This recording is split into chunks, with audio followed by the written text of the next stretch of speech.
4 settembre siamo qui a Vedelago, sempre con Indipendenza Veneta, che presenta il Veneto Decida. All'interno del Veneto Decida ci sono vari movimenti e varie associazioni, tra le quali anche il 16° Reggimento Treviso, qui rappresentato dal presidente Luciano Dorella.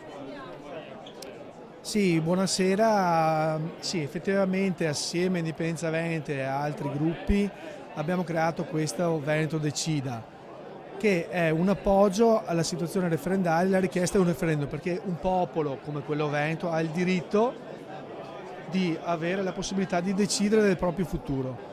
E quindi questo vale anche per le associazioni, soprattutto le nostre come Raise Venete, come le Pascole Veronesi e altre che hanno aderito, quindi associazioni identitarie che svolgono nel territorio il rapporto con la gente nelle piazze, portando la storia, il contributo quindi della nostra millenaria storia, di dare un contributo realistico a questo referendum.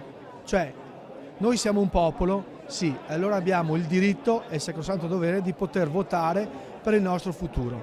Poi lo deciderà il popolo, ciò che vorrà fare del proprio futuro.